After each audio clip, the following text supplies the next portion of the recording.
चलिए अब हम बात करते हैं मीन लग्न वालों की। मीन लग्न वालों के लिए ये गोचर होने जा रहा है आपके सप्तम भाव में। अब सप्तम भाव जैसा हम सभी जानते हैं कि हमारे पार्टनरशिप का भाव है, ये हमारे पति पत्नी या हमारे बिजनेस पार्टनर्स का भाव है। इस भाव में जब केतु आते हैं तो आपको पूरा पता होता है कैसे आप अपने रिलेशनशिप को हैंडल कर सकते हैं, आपको सारा ज्ञान होता है उस जगह का। लेकिन कहीं ना कहीं केतु का ये गोचर आपको उस चीज में कमी की फीलिंग देता है, एक डिससैटिस्फैक्शन की फीलिंग देता है, आपको उस भाव से डिटैच करता है। और ये भी हो सकता है कि आप इस समय पे अपने पति या पत्नी से किसी दूरी की यात्रा पे जाएं तो अलगाव की भी स्थिति बनती है। लेकिन केतु क्योंकि यहाँ पर ऑलरेडी उसको नॉलेज है कि किस तरह से अपना रिलेशनशिप हैंडल करना है, चाहे वो बिजनेस रिलेशन है या चाहे वो पति पत्नी के साथ रिलेशन है, मगर फिर भी उसे एक बोरियत की फीलिंग होती है। उसे ऐसा लगता है कि I am not interested in this relationship, ऐसी फीलिंग आ सकती है। अलगाव की स्थिति बनाता है, एक सेपरेटिव प्लैनेट है केतु। अचानक से आपके ट्रैवल्स भी हो सकते हैं, फॉरेन ट्रैवल्स भी हम यहां से देखते हैं। आपकी माता का सुख भाव यानी आपकी माता का 4th हाउस बनता है आपका 7th हाउस। तो मतलब उनके घर में भी कहीं ना कहीं उनके घर से उनको दूरी बन सकती है, जहां पे वो रहते हैं हो सकता है वहां से चेंज करें। प्रॉपर्टी व्हीकल्स को लेके आपके दिल में कहीं ना कहीं कमी की फीलिंग आ सकती है। प्रोफेशन वाइज अच्छा है, प्रोफेशन वाइज आपको सफलता दे सकता है, लेकिन रिश्तों में कहीं ना कहीं एक कमी का एहसास होना, ऐसा पॉसिबिलिटी बनती है जब भी केतु सप्तम भाव में आते हैं। तो इस सिचुएशन में आपको यही करना है कि देखिए, आपको जो भी आपके रिलेशनशिप होते हैं, चाहे आपकी बिजनेस पार्टनरशिप होती है, बिजनेस पार्टनरशिप के लिए भी आपको थोड़ा सा सजग रहना है, क्योंकि यहाँ पर भी चीटिंग के चांसेस बन सकते हैं। तो जो भी आप डिसीजन लें, सोच समझ के अच्छे से डॉक्यूमेंट्स को रीड करके ही आप किसी निष्कर्ष पर पहुंचे। और यदि आप कोई काम भी करते हैं, कोई बिजनेस भी करते हैं, खासतौर पे बिजनेस के लिए जो भी लोग अपने व्यवसाय से जुड़े हैं, इस समय पे आपको अंदर से डिटैचमेंट फील हो सकती है उस बिजनेस से। मीन्स आपका इंटरेस्ट कम हो सकता है उसके प्रति। तो आपको ये कोशिश करनी है कि वो इंटरेस्ट को कम ना होने दिया जाए।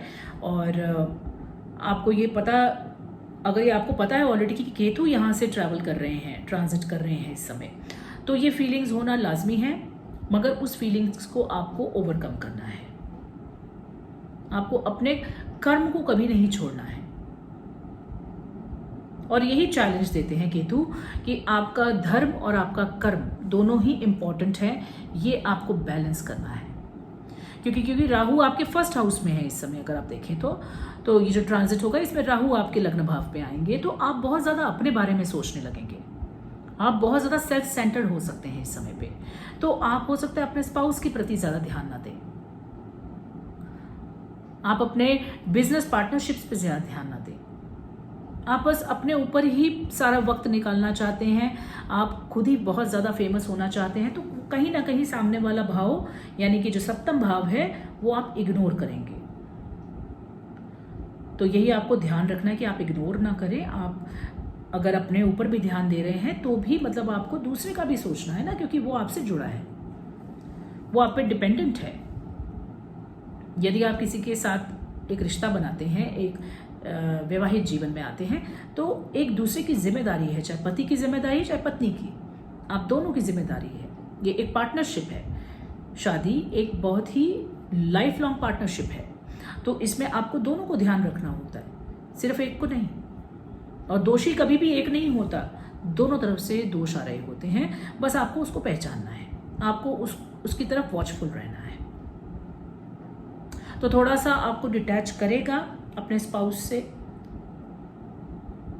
डिससैटिस्फैक्शन की भावना लाएगा। हो सकता है आप थोड़े शक्की मिजाज के भी हो जाएं, थोड़ा सा डाउट भी करने लग जाएं, लेकिन फिर आपको ये समझना है कि वो केतु का प्रभाव है। और यदि केतु यहाँ पे बुरा प्रभाव नहीं दे रहे हैं, यदि अच्छा प्रभाव आ रहा है आपके बाकी के प्लैनेट्स के हिसाब से, तो फिर ऐसी फीलिंग्स नहीं आएगी। फिर आप हो सकता है आपके जो स्पाउस हों वो इस समय पे बहुत ज़्यादा स्पिरिचुअल हो जाए, बहुत ज़्यादा अध्यात्म की तरफ जुड़ जाए, ये भी होगा। तो अगर मैं मीन लग्न के जातकों के लिए देखिए तो आपको अपने रिश्तों के प्रति थोड़ा सा सजग रहना है। आपको अपने पति पत्नी या स्पाउस या फिर बिजनेस पार्टनरशिप की तरफ थोड़ा सा आपको वॉचफुल रहना है, वरना ओवरऑल ये अच्छा ही गोचर रहेगा आपके लिए। तो मुझे उम्मीद है आपको मेरे इस वीडियो से ज़रूर कुछ ना कुछ मदद मिलेगी राहु और केतु के इन गोचर को समझने के लिए। जब भी हमारे जीवन में कुछ ना कुछ बदलाव हो रहे होते हैं तो हम हमेशा ये सोचते हैं कि ऐसा कैसे हो रहा है। उस समय पर ये वीडियोस हमारे लिए मार्गदर्शक बनते हैं, क्योंकि हमें मालूम होता है ये क्यों हो रहा है, और फिर हम थॉटफुली उन सिचुएशन से बाहर निकल सकते हैं। क्योंकि जो भी इफेक्ट होते हैं वो परमानेंट नहीं होते, कुछ भी परमानेंट नहीं होता। यदि अच्छा समय परमानेंट नहीं होता तो बुरा भी समय परमानेंट नहीं होता, और यही सोच आपको हमेशा रखनी है। तो मुझे उम्मीद है आपको मेरे ये वीडियोस पसंद आएंगे। ज़्यादा से ज़्यादा शेयर कीजिए इन वीडियोस को, ताकि बाकी लोगों को भी मदद मिल सके। मैं आऊँगी लेकर आपके लिए और वीडियोस जानकारी से भरे।